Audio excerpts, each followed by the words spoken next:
இதுல உட்காடுறோம், கொஞ்சம் டயர்ட் ஆகுதுன்னு இப்படி சாஞ்சு நான் ஊந்துருவேன். ஆனா இங்கல எனக்கு இருக்கிற சௌரியமே வேற. இந்த இவனை இப்படி நவுத்திட்டு இப்படி உட்காருவேன். எப்படி ராஜா பகவத் மாதிரி இருக்கா? உன்னால அந்த சேர்ல இப்படி கை வச்சு உட்கார முடியுமா? திருச்சி கிழக்கில் வெற்றி முகத்தில் இருக்கும் விஜய் தற்போது பெரம்பூரை வென்றெடுத்திருக்கிறார்.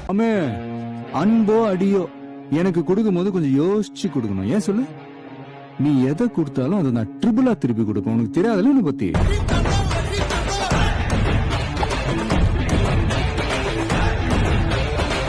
இந்த முத்துவேல் கருணாநிதி ஸ்டாலின் தான் தமிழ்நாட்டை ஆளுவான். எந்த கொம்பனாக திராவிட முன்னேற்ற கழகத்தை தோற்கடிக்க முடியாது. சென்னை கொளத்தூர் சட்டப்பேரவை தொகுதியிலே திமுகவினுடைய தலைவர் மு.க. ஸ்டாலின் தோல்வியடைந்திருக்கின்றார். மு.க. ஸ்டாலின் 8000 வாக்குகள் வித்தியாசத்தில் கொளத்தூர் தொகுதியிலே விஜயின் வேட்பாளரிடம் தோல்வியை தழுவி இருக்கின்றார். கடல் நீரும் உப்புத்தான், கண்ணீரும் உப்புத்தான், உங்களை நம்பினதே என் தப்பு. 72000 வாக்குகளை மட்டுமே பெற்ற கொளத்தூரினுடைய வேட்பாளர் மு.க. ஸ்டாலின் வி.எஸ். பாபுவிடம் தன்னுடைய வெற்றியை இழந்திருக்கின்றார். இந்த தோல்வி உங்களுக்கு எந்த அளவுக்கு பாதிச்சிருக்கு அதுதான் தேவை எனக்கு. அதுக்காக நீங்க அழுவ கூடாது. இல்ல நீங்க அழுவுறீங்க. இல்ல சார், இல்ல கண்ணு கலங்குது. அழுவல சார். இல்ல வந்துடுச்சு. எப்படியும் விஜய் ஆட்சி அமைக்கிறாரு, அதுல மாற்றுக்கிறதே கிடையாது. விஜய் 100 விழுக்காடு ஆட்சி அமைக்கிறார். விஜய் தான் தமிழ்நாட்டோட முதலமைச்சர். அடுத்த 5 வருஷத்துக்கு விஜய் தான் முதலமைச்சர்.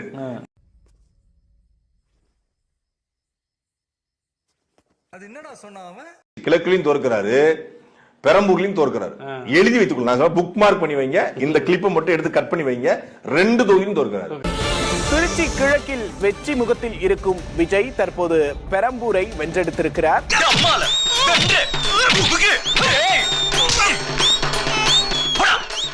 234 தொகுதியிலும் விஜயினுடைய தாவேகா தோல்வி அடைகிறது. அதுல எந்த மாற்று கருத்தும் இல்ல.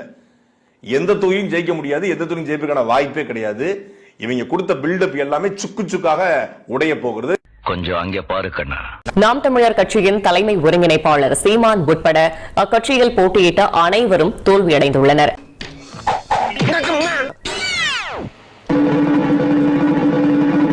எப்படியும் விஜய் ஆட்சி அமைக்கிறாரு, அதுல மாற்றுக்கிறதே கிடையாது. விஜய் 100 விழுக்காடு ஆட்சி அமைக்கிறார். விஜய் தான் தமிழ்நாட்டோட முதலமைச்சர். இங்க மாண்புமிகு தமிழக முதல்வர் விஜய் அவர்களே தான் சொல்லி ஆகணும். அது மாற்றுக்கிறதே கிடையாது.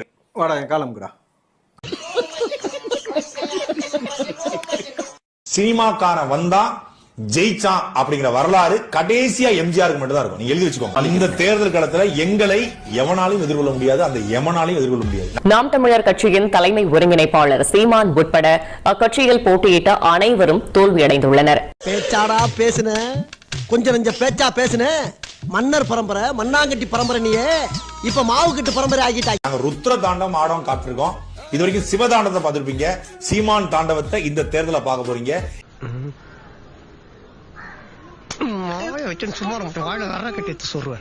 மொத்தமா ஆடி தீக்க போறோம். எங்க ஆட்டம் வேற லெவல்ல இருக்கும், வெறித்தனமா இருக்கும். எத்தனை பேர் ஆடினாலும் அந்த கிரவுண்டு எங்களுடைய கிரவுண்டா மாத்துவோம். நான் அண்ணன் கேக்குறேன், நம்மள தோக்கடிச்சது யாருன்னு நினைக்கிற? நம்ம அத்தால பேர் அண்ணன் தம்பி தான். என்ன பண்ண முடியும்?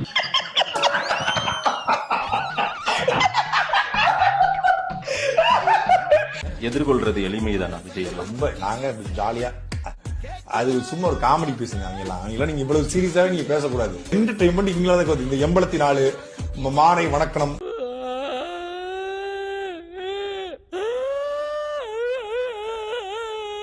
விஜய்ங்கிறவர் ஒரு இடத்துல வருவாரு, 4 இடத்துல வருவாரு, 8 இடத்துல வருவாரு, 10ல இருந்து 15 வருவாருன்னு சொல்லிட்டே இருந்தாங்க. திடீர்னு பாத்தீங்கன்னா அதுக்குள்ள ஒரு லாஸ்ட் ஒரு ½ அன் ஹவர்ல ஒரு 2 நிறுவனம் வருது. அந்த 2 நிறுவனம் என்ன சொல்லுது? அவர் தான் முதலமைச்சர். இப்ப இது எவ்வளவு பெரிய காமெடின்னு மக்களுக்கு தெரிஞ்சிருச்சு இல்ல? பாஸ், பசுமாட்டு சாணி எருமாட்டு சாணி ரெண்டையும் கலந்து அடிக்கிறாங்க. வாங்க ஓடிடலாம். உங்களுடைய அடுத்த படத்திற்காக காத்துக்கிட்டு இருக்கிறேங்க விஜய். அடிச்சு டோல் பண்ணிடுவோம். ஓகேங்களா? நாங்க ஆட்சியெல்லாம் நாங்க பாத்துக்கிறோம். எங்களுக்கு சூப்பர் தலைவர் ஸ்டாலின் நினைக்கிறாரு, அவர் பாத்துக்கிறாரு. நல்ல படம் கொடுங்க, எனக்கு ரொம்ப பிடிங்க. அபி அல்லுமா எவ்வளவு சூப்பர் பாட்டுங்க. அதையெல்லாம் நாங்க மிஸ் பண்ண முடியாதுங்க. பிளீஸ்.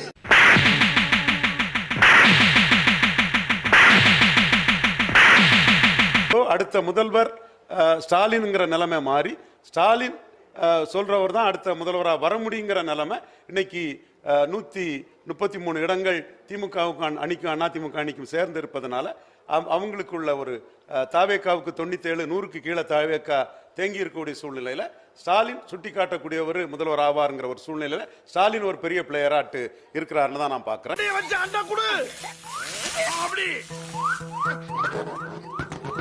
தேர்தலுக்கு முன்னாடி வந்து நீங்க பல இடங்கள்ல பேசியிருக்கீங்க. 234 இல்ல 10 கூட முடியாது தனியா நின்னா.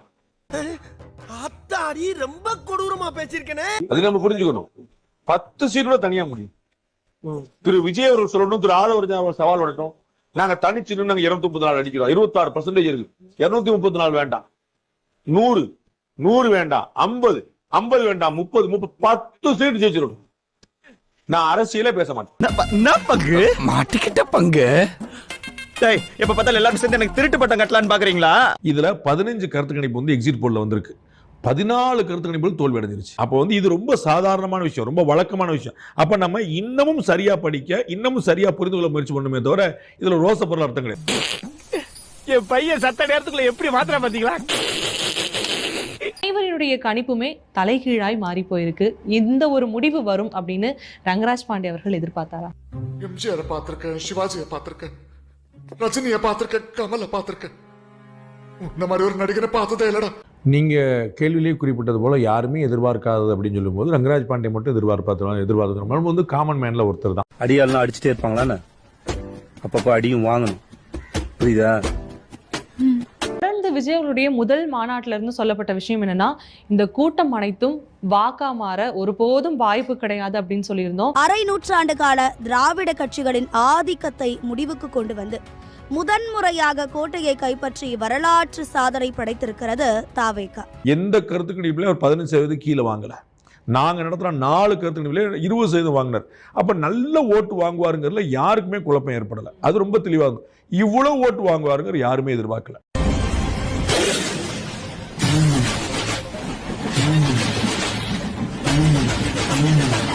ஆனால் ஆட்சியை தனித்தே பிடிக்கிற அளவுக்கு அவங்களுக்கு ஒரு வளர்ச்சி அடைஞ்சிருப்பாங்க அப்படிங்கிறது யாருமே எதிர்பார்க்க ஒரு ஆச்சரியம்.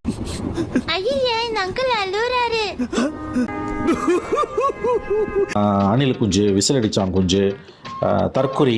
என்னைக்கு தற்குறின்னு திமுக விஜயை விமர்சிக்க ஆரம்பித்ததோ அன்றைக்கே திமுகவின் தோல்வி எழுதப்பட்டு விட்டது.